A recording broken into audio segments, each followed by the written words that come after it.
I'm going to be showing you how I roll out fondant and cover my cakes in fondant using the mat that I always use in my videos. I got this mat years and years ago when I first started cake decorating, and at the time I had a glass table, and it's really not conducive to rolling out fondant because the fondant just always sticks to the glass no matter how much icing sugar you use. So I saw this and I loved it. I had to get it, and since then I've been using it. I actually have a couple of them now, but they are so helpful. There are some tricks to it that can help you, so I'm going to show you those today. And these are just really great to use, especially if you have a bigger cake to decorate. Sometimes I don't use the mat at all if I'm decorating something small. You can just use a countertop, marble, or something steel like this, and put down a lot of icing sugar. So first things first, I got this mat a while ago, but I believe it's called the home mat, and it actually is pretty great because it has little markers for how big you need your cake to be. So depending on your cake size, they have full measurements here for you. To be honest, I don't really use them. I just kind of guesstimate, but I mean, they probably are pretty helpful, so maybe I should use them. You don't really need anything else besides the mat and a rolling pin, which is great. The first time I got this mat, the very first time I used it, I just wiped it down with some water and then put down a very thin layer of shortening all over the mat just to make it a little bit more pliable. The more you use it, the easier it is to use. At the very beginning it might be a little bit stiff, but that was it. Now all I do after every use is wipe it down with some water, and that's it. It does have a little bit of a stain in the middle from a red or pink fondant that I rolled out, but it doesn't really transfer on to my white fondant, so I guess it's just there and it doesn't really affect anything, so it's fine.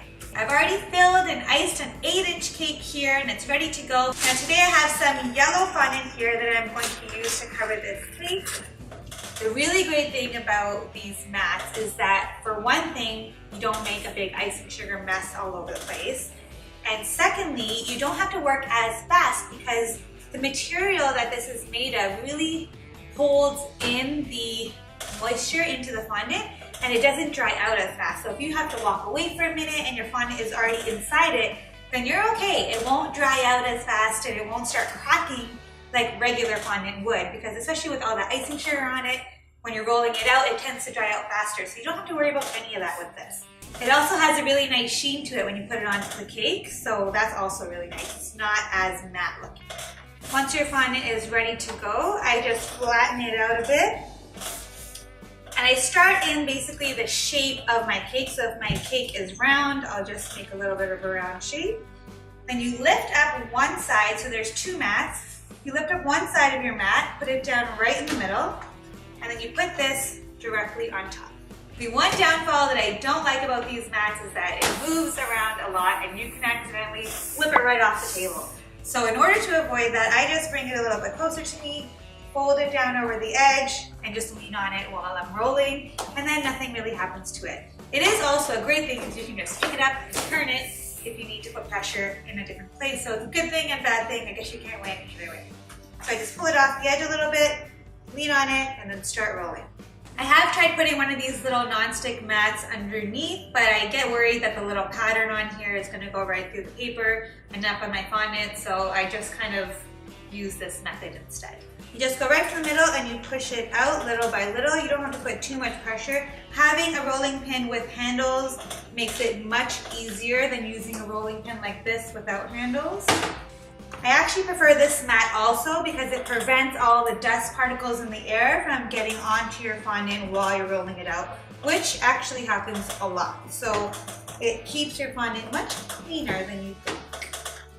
Just try to keep it as round as possible. You want to try to get it to about 1/8 of an inch. It's hard to kind of guesstimate that. The other great thing about this is that you can pick it up and move it without really ruining anything. You can also pick it up and see through it. So if you're rolling your fondant out too thin, you'll actually be able to see it right through the mat. So you can start all over again if you really need to.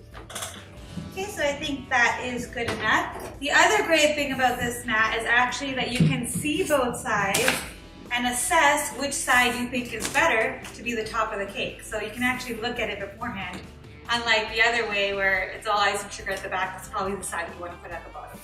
No matter what you do, I feel like this is always such a big workout. Whew. now what I do is take off one side of the mat. Make sure when you put your mats away, you don't fold it up, roll it back up into the tube so that you don't have any creases in your mat for a later cake.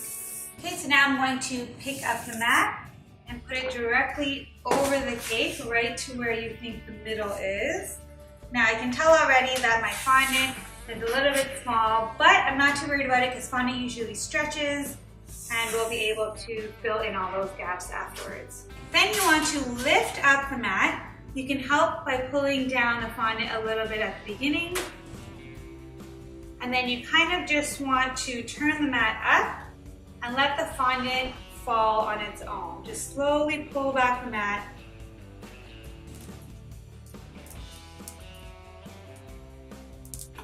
There you go. And now you just do it exactly how you would any other fondant cake. Just put down the top. And you can use your fondant smoother here. This cake is a little bit smoother and there's no icing sugar. So if you want to put some icing sugar on here, you can do that, or just wait for it to dry a little bit. Use your hands at the beginning. Just try to get those edges. And then you just want to lift up the skirt and go all the way down the cake little by little, that you don't create any ruffles in your fondant. I like to go down 1 inch at a time.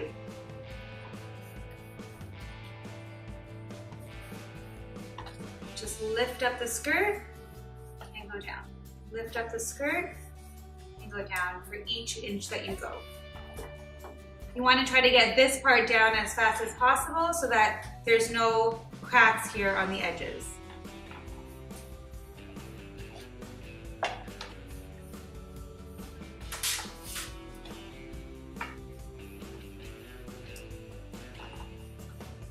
Now this side was a little bit short, but as you can see, the more you go down the cake, the more it'll stretch. And then as long as it's not too short, you should be okay. If you go little by little, then you won't create too much ruffles. If you try to go down all the way on one side and then go around, you'll probably end up with little breaks in your fondant and you don't want to do that. Okay, now you can actually cut off the excess fondant so it's not weighing your fondant down. And you can do this earlier too if you feel like you have too much. And you want to put this away right away so that it doesn't dry out so you can use it again. And then you take your fondant smoother and you smooth out the edges as best as possible. I personally find making simple cakes the hardest because there's not really any room for error.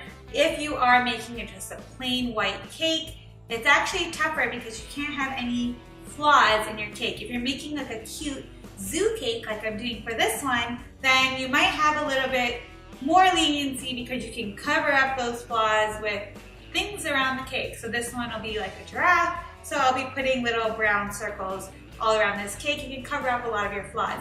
If you are not covering up your flaws, then you have to be really careful about how your cake actually looks like in the end. And at that point, it's actually very important to make sure that your base is very smooth because those will come and show right through your fondant if you don't have a smooth foundation. Okay, now you take your knife and you go back around and cut off all the excess. You don't have to go right up to the edge at this point. You can just go as close as you want to just to take off the excess, and then you can go back in and take off to make it completely smooth. You can do this as many times as you'd like. Just make sure that you're doing it before your cake fondant starts drying, because you can't really come back and do this later. And that's it. That's how you cover a cake with fondant using the mat. If you have any questions or comments on how to use the mat, please let me know in the comments below. And if you like this tutorial and you want to see more tutorials like this, please let me know what you'd like to learn in the comments below. I've made an entire playlist on other basic cake decorating tutorials right over here. Check that out. And of course, don't forget to subscribe to this channel by clicking on my face right over here. Thanks so much for watching, guys. Hit that notification bell so that you know when I make a new cake every week. Bye!